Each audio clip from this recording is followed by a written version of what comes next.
Hello everyone, welcome to a new reading vlog. I know I look like crap, but I just literally woke up and I thought if I don't start this vlog, I'll never start it. So here we are. Good morning, good afternoon, good evening, wherever you are, and welcome to a vlog especially for Becca's 48-hour bookoplathon as well as my birthday. I haven't vlogged in a while or made videos in a little bit because I took a tiny bit of a hiatus. I explained it on Twitter. If you're not following me there, my links are always in the description, and we're just going to move right on into the exciting things. It is now Saturday. I didn't vlog the opening of Bookoplathon, but I did take part. If you don't know what I'm talking about, I will leave an announcement video as well as a link to all the live shows that are happening for this readathon, and I'm so sorry you missed out if you did, because this is turning out to be really fun, and the live shows like 24/7 on different people's channels is just all the energy I want to read because I don't want to miss any of them. So love that for us. I am also, as I mentioned, turning 24 on March 22nd, which means that this is technically my birthday weekend, and I'm so happy it turned out to be with Bookoplathon because that means I get to include all of the things that I love in this second pandemic birthday of mine. So I did read one book already and did not update you guys, but I did read The Stud Next Door by Kendall Ryan. If you have been following my channel, you would know Kendall Ryan is an author I discovered this year and have been absolutely loving. Now I want all of her books because this ended up being another really solid 4-star. This is another single dad romance that I really appreciated. I guess I really do love that trope now. And it's also dual perspective, which I also absolutely adore. And so this follows the story of a man who had a series of like different hookups with people in his 20s, and he ended up getting one girl pregnant, and they do like share kind of like guardianship of the child. However, that girl he got pregnant with is still in like med school, and she doesn't have a lot of time. She also has a new boyfriend, so he has the child most of the time, and he essentially needs a nanny because he needs to go back to work. He is one of the co-owners of a sex shop called Frisky Business. This is the third in the series. I am reading them out of order because this trope and book was most appealing to me, but now I do want to go back and read the two first ones. And so when a girl sublets an apartment next door, they have an encounter and she ends up nannying for him, and obviously they end up falling in love. I'm not going to say too much more about this because it's a very short book, but I absolutely adored it. And if you have not read any Kendall Ryan before, I highly recommend you do. I really do enjoy them.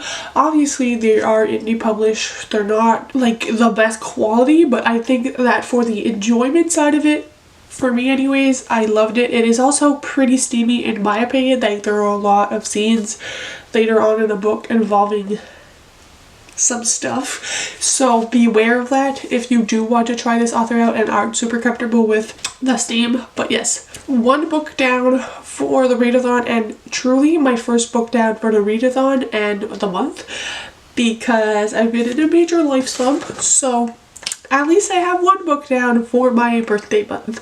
So now I need to decide if I want to keep going with the first dice rolls, which was to read a fantasy, or I want to move on to the second dice roll, which was recently announced, which is either a book by a person of color or a contemporary. I might mash up the two. I don't really know what I'm going to do, so I'm going to go like get ready and continue watching the live shows, and once I have a book picked out, I will come back and we can chat about it. Hello! I just wanted to show you guys my cute little romper because, first of all, super comfy, and I just wanted to prove to you guys that I actually got ready for today. So here's the fit, but we're going to go make lunch. It's like 2 p.m. now, and let me flip you guys around so we can talk. We are trying all kinds of setups today. Okay, welcome to my kitchen. So as I mentioned, it's past 2 p.m. The book community is on for Mel Read sprints for now. Let me just grab what I need. And I personally love Mel Read sprints. I follow her all the time. I love her reading sprints. They're some of the funniest ones on there. And I love the guests she has on, and today she also has Gavin, which is like a new addition to the crew. It's been some of my favorite reading sprints as of now. They are absolutely hilarious, and I think the sprints I'm most looking forward to are Gavin's sprints, which is like a sleepover party with like Alexandra Roslin, I think, but I don't remember. They're in the middle of the night, obviously, but I don't remember exactly at what time, but those are like the sprints. Like, I don't care if I need to nap before, I don't want to miss those sprints. However, I haven't updated you guys on what I picked. So I ended up going with a contemporary that was already on my March TBR, and that is I Think I Love You by Oriane Nizam, which is a March 2nd release, and this is an LGBTQ book as well. I'm now 50% of the way through, which is 155 pages, and I'm liking this. It's not my favorite, but it's not a bad book. I do love the representation in here. We have a lesbian main character as well as a bisexual main character, and I think that that dynamic overall is very interesting to read about. And we have one of our main characters, Emma, who is bisexual. She's come out to her friends, however, she has not come out to her mom and dad. And the entire story of this is that our main character sees this opportunity to create a 15-minute film to get the opportunity to win this contest, which would open a lot of doors for her in the filming industry, even though she's still in high school, which is usually very hard to do. And so at the beginning of the summer, she decides to work on this with her friends, and her plan is to make a gay rom-com so that she can see people like her represented on the big screen and not just have like straight relationships as Hollywood usually is. However, at the beginning of this book, we follow our other main character, Sophia, who comes back in the picture after being in Paris for a year and leaving the friend group behind. Sophia is a lesbian, and everybody kind of assumes that because Sophia is a lesbian and Emma is bisexual, and they're kind of like the only ones who are out, that they would automatically be together, and that's kind of caused both of them to want to steer clear of each other, and they kind of hate each other. And so when Emma sees that Sophia is back, surprisingly for the summer, it kind of derails all her plans. Sophia doesn't believe in romance. Her parents got divorced and it left a very bitter taste, and I do like exploring the aspect of how sometimes the relationships you see in your life kind of create expectations for your own relationships, and how obviously that has negatively impacted Sophia, and how Emma is like the super I believe in rom-com cheesy movies kinds of things. And I do like the overall plot. However, I think that there are some things in here that the author chose to do that I personally am not a fan of, and it's kind of, I guess, enemies to lovers, but I don't like the reasoning for the bitterness and how our main characters decide to go about it. And I just think that some of the choices the side characters make to help resolve this issue of both of our main characters hating each other are very unhealthy, and I'm pretty sure this is what's going to arise and cause like the third act conflict once our main characters figure it out. They are not together, but I think both of them are kind of starting to have feelings by the halfway point.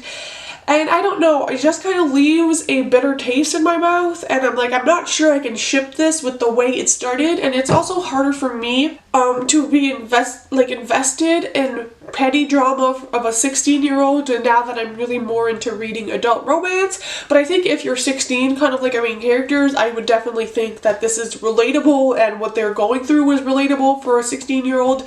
It just may be a little harder now that I'm almost 24 to relate and be okay with the way their side characters are going around fixing the problem. So we'll see, but I do love this cover, and the writing style is perfectly fine, so there's my update for that. So hopefully I can finish that in the next few hours. I don't know whose reading sprints are after this one.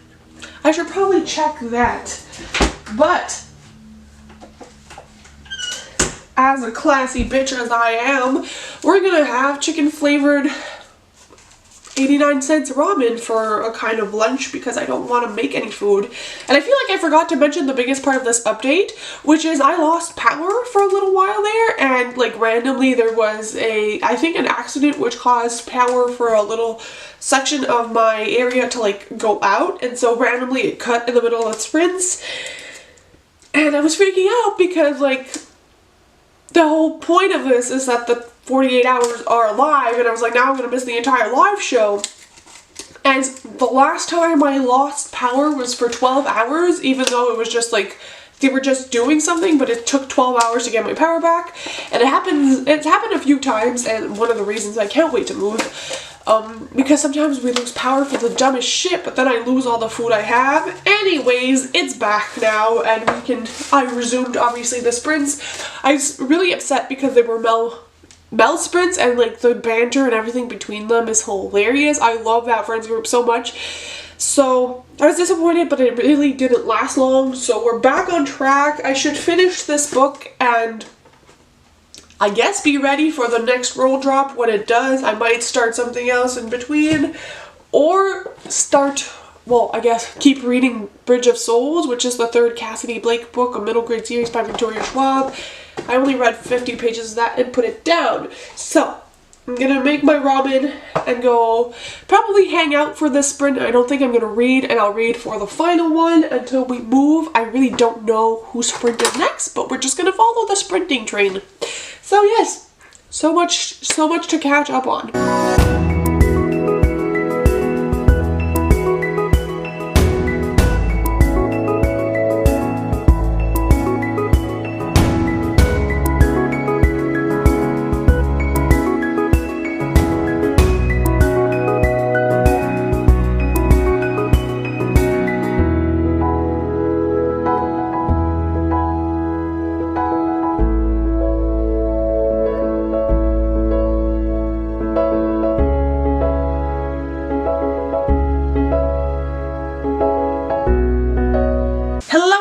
It is 7:30. I took the most wonderful bath. Now my skin is super soft. I have all my cozy set up on the old Xbox in our bedroom. I don't usually watch YouTube on this TV.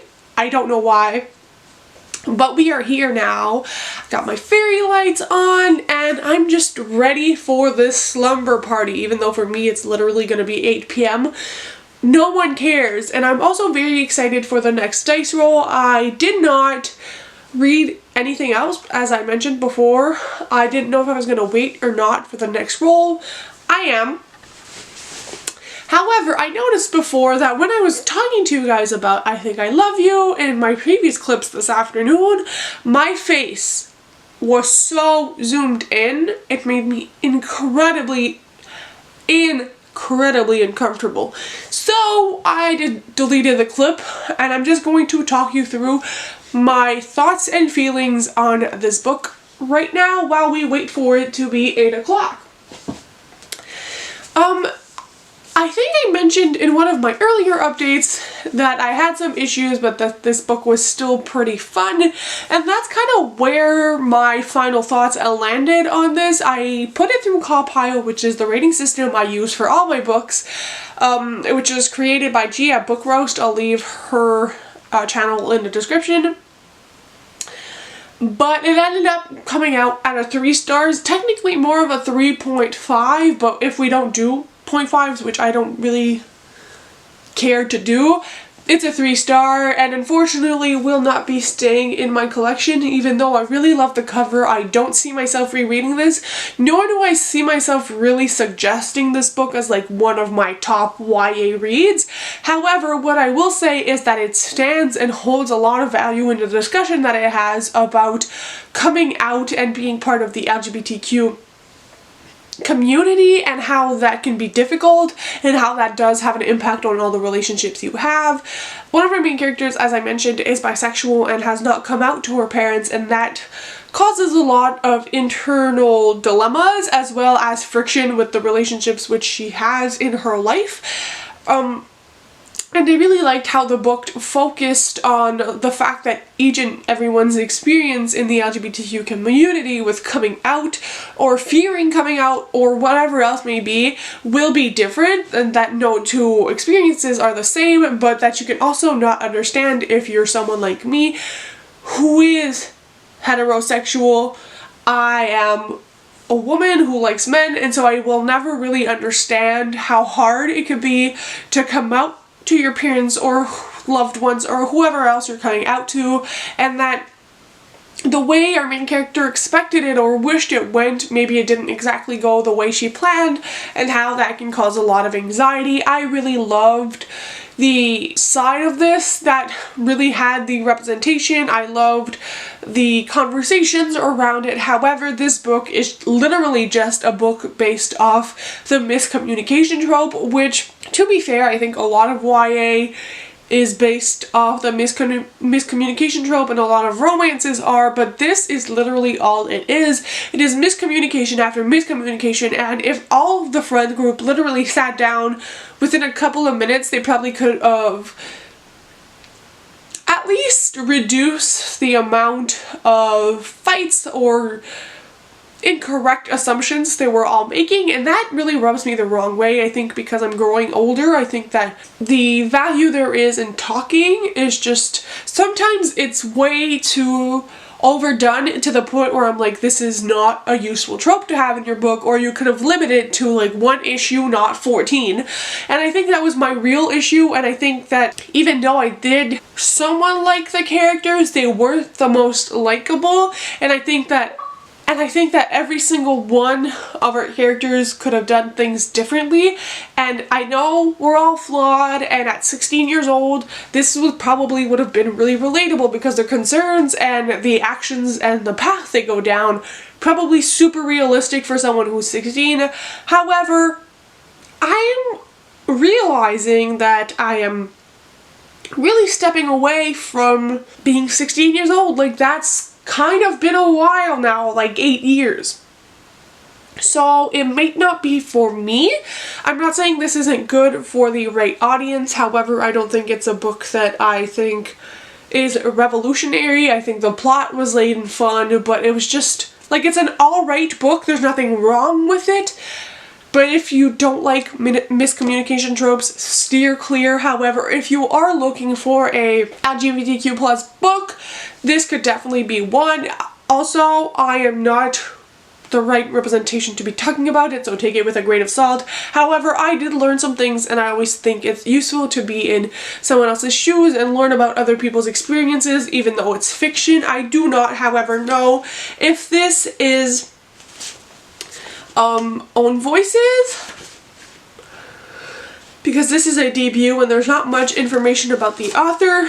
But all in all, these are my thoughts, and I will talk about it more in my wrap-up. If you're interested, you should subscribe not to miss out. But yeah, that's kind of what I'm thinking here.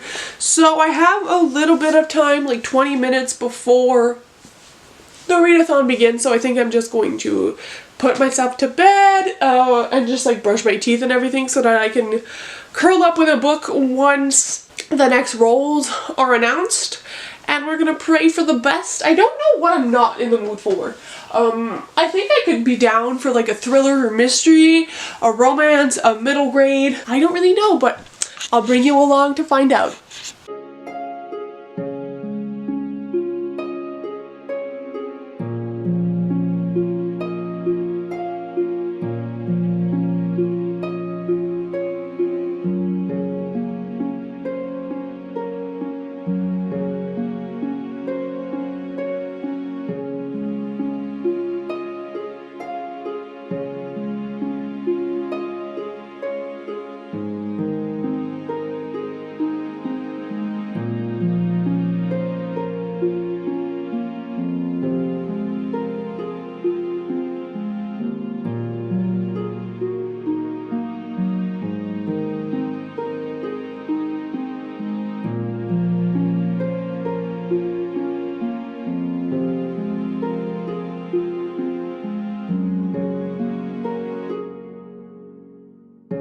Good morning, friends! I just took a shower, which is why I look like such a mess. However, I'm here to kind of update you on everything that happened yesterday during Gavin's live shows and everything else with Bookopoly. I'm getting ready at the same time, which is why you're in this corner of my bedroom. So, yesterday, the two dice rolls that happened were the first book in a series, or the chance card, and there was this whole like procedure you could do to pick like a chance book. which is like a super fun prompt. However, I decided to go with, oh, my face literally burns, it's so dry. I decided to go with the first book in a series because there's a book that's kind of been calling to me, and I felt like it would be the perfect time to pick it up. And that one is A Good Girl's Guide to Murder by Holly Jackson. This is a YA murder mystery thriller kind of book. A lot of people kind of say it reminds them of Truly Devious, which, who is the author? Why do I feel like they have similar names? I don't know. Anyways, and I know a lot of the booktubers I watch have like loved and raved about this book. Recently, I know Peyton from Peyton Reads read this and like made a whole vlog about it, and I was super intrigued, and she like could not stop reading it, and I felt like I would really enjoy this book, even though like some of the font for me, because it's told in like case files and interviews, and there's like actual chapters as well.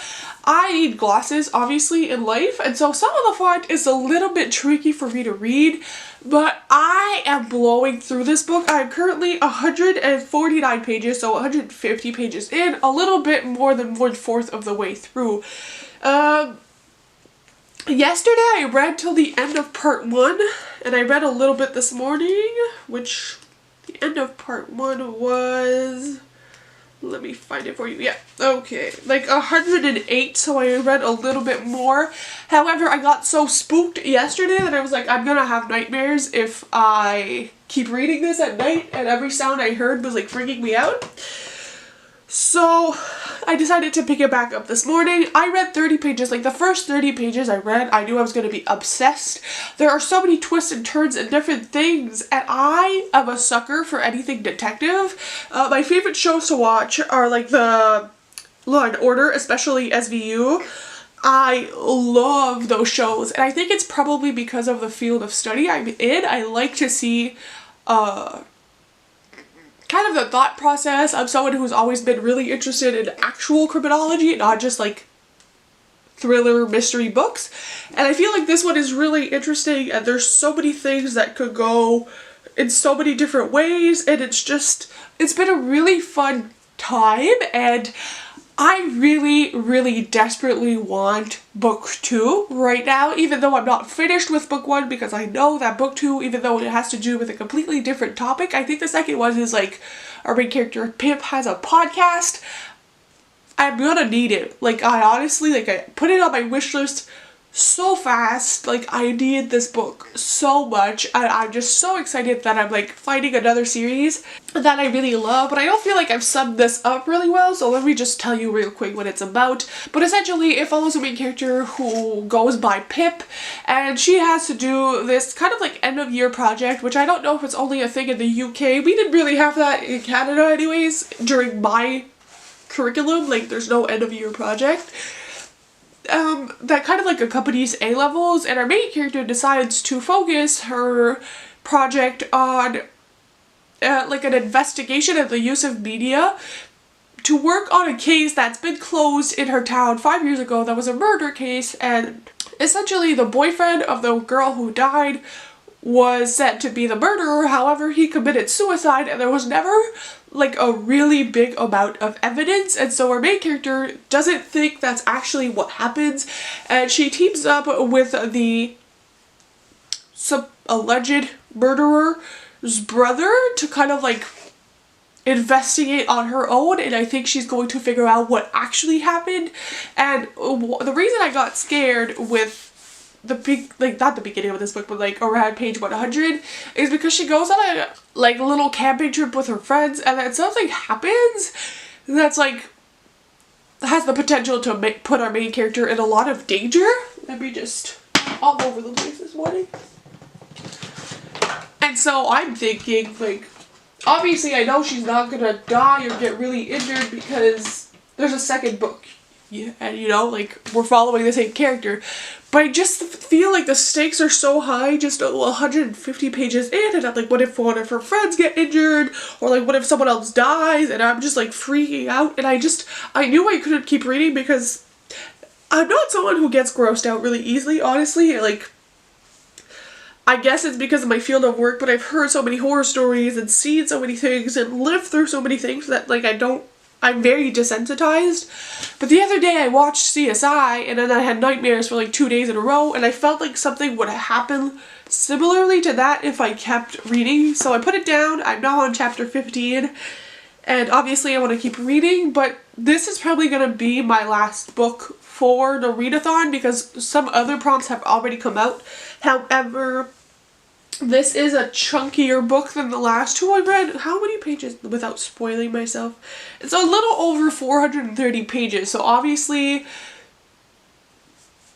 I'm not gonna, like, I might not even finish this today. I don't really know what my plans are for this vlog. I might keep it going until I finish this, or I might just stop it at the 48 hours and, like, tell you guys you should watch my next weekly reading vlog to figure it out, because I want to vlog on my birthday tomorrow. Not that there's literally anything that's going to happen, but I don't know if I include it in this vlog and make it like a long weekend or just start my... Anyways, no one cares. I'm gonna go watch a booktube. I'm taking a little bit of a break from sprints until I like got ready and cleaned up and got my buddies ready for the day. But I should be doing Cody's sprints and then Becca's sprints to finish off the readathon. But I'm really excited. So those were my updates. I laughed hysterically at Yavin's live yesterday. He had a Cruella de Vil mask on, and if you haven't seen all the footage on Twitter or seen the live, I highly recommend you watch it back because I was like pissing my pants. It was so funny.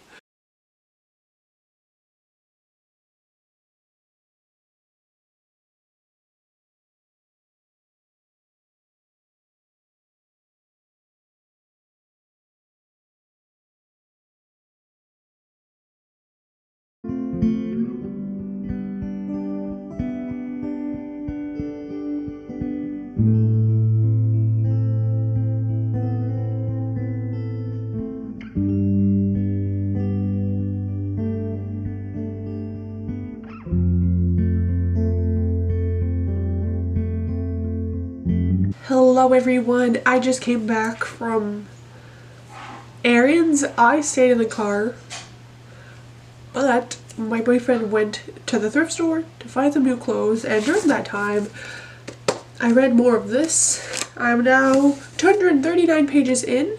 I've had a few scares. I don't really know where this is going. I'm really intrigued. I'm still absolutely adoring this, and I really wish I had the sequel, but all of that aside, that means I have officially passed the halfway point. I don't know how far in I'll get into this today. Maybe I'll finish it all, maybe I'll read 10 more pages, but the plan for now is to put on the lives on my TV in the bedroom because my boyfriend is picking up the living room TV for video games, and I'll be reading more of this. But I also wanted to share that I got this today in the mail, which is one of my birthday presents from my boyfriend because I've been craving nerd ropes, and Amazon sold them in a 24 pack, and I'm turning 24, which is nice, but I got them in the mail today just before, and they look like this, and I might have one today. I was keeping them for my 24th birthday, but I had like a nice breakfast this morning with my boyfriend, and it's just kind of like my birthday weekend, so it's fine. But yeah, I just wanted to update you guys, and I'm still absolutely loving this. I have a few theories of where this is going, but I'm not 100% certain of the outcome of this, so I will keep you posted. But I think it's Cody who is sprinting now, so I'm gonna go turn that on and just read a little bit more because it's a beautiful day outside. It was nice to have the sunshine on my skin. It's like 13 or 14 degrees outside Celsius, which is very warm, and it's just a very pleasant day. Hello everyone! It is my birthday today. I'm officially 24, and I just took a little break from homework to come and close out this vlog so that I can start my weekly reading vlog and unbox a present I got from Emily. I don't know what it is. I think it's off my Amazon wishlist, so if you're intrigued, you'll have to stay tuned for my actual weekly reading vlog. I put on my favorite overalls, which I just got for my birthday. They are the cutest thing I've ever seen, and 100% me. Very pleased with that. Excuse my whiny cat. But yesterday, I ended up finishing A Good Girl's Guide to Murder. I don't know if I updated you guys at all after I said like I reached the halfway point, but I finished it pretty early on in the day. I just sat down and buckled down and read the entirety of the like last half of this book. My mind was blown. So many plot twists, so many twists and turns and different things happened. It was spectacular. The more I got to know the side characters and our main character, the more I fell in love with them. And once I put it through compile at the end, it gave me a 5 out of 5 stars, which no doubt obviously this was. This is a phenomenal mystery slash thriller, and it's just put me in the mood to read more of them, especially in the YA genre. I think I really enjoy that. Also, our main character in here is 17, so I feel like because of her personality and her age, she is a little bit more mature, which I really, really enjoyed. I won't like talk too much more about it because I don't want to talk about it and like accidentally give spoilers, but if there's one book I recommend from all of the things I've read, this one. However, I had more time on my hands and I really still wanted to read. Like, I've been in a really big reading kick, and so I asked my boyfriend to pick me a book off of my shelves, and he picked the third book in a series, but I hadn't read the second one, so I decided to go ahead and read the second one, which is Fumbled by Alexa Martin. This is a companion novel to Intercepted. It's basically NFL romances with like, you follow the women who are involved with men who play in the NFL. This follows a single mother. Why am I blanking on her name? Poppy. I love that name, which is weird because the main character in this is Pippa, and this one it's Poppy. Like, they're all so close. And essentially, she is a single mother. She got pregnant when she was 16, and I'm not going to explain too much of the background, but essentially she was not wanted in the family of the boy who she got pregnant with, and so she kind of ran away. Her family also kicked her out, so she ended up moving to Denver to be with her aunt. And obviously, it's years later, she is like 27 or something, and her kid is 9 years old. And she has this gig working at I guess it's kind of like an entertaining bar, and she serves drinks there. And one day, when she's going up to the VIP section, she falls and stumbles onto the boy who got pregnant with her, who is now a famous football star. And it's kind of like their second chance romance, but also him learning that the child she has is actually his child. Like, he didn't know he had a kid. And there's so many things in here that I absolutely loved. I didn't mind Intercepted. I think that the first book was really bingeable, but this one I read in literally one sitting, and there's just so many things in here that I really absolutely adored. It talked about the danger of the sport. It also talked about body changes in pregnancy and just overall what it's like being with someone when you struggle to love your body. Our main character has stretch marks after giving birth, and the way she talked about them and wanting to, you know, do things with the lights out, and him kind of confronting her about it and saying that like he totally understands the fact that she's had a child, and it's kind of like, you know, there's just so many incredible things in here. I really love the writing style so much more than this one. I know for a lot of people it's the opposite. A lot of people liked Intercepted more. However, in Intercepted there's an overuse of hashtags, which I really hoped there would not be in this one, and there weren't.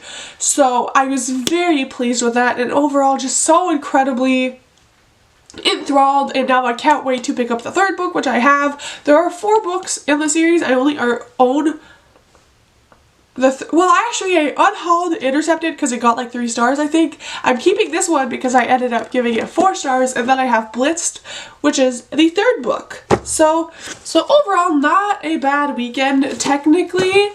Let me flip this around so it's a little easier to, my god. I have 1 3-star, 2 4 stars, and 1 5 stars, so I'm calling it a good weekend. So I'm going to close out the vlog right here because, as I said, I want to start my next weekly reading vlog, and I still have a lot of like law homework to do because this weekend I took off for Becca's bookoplathon. So that's it. Thank you guys so much for watching. Subscribe if you don't want to miss out on all the fun upcoming things, and I'll see you very soon with another video. Bye guys, happy reading!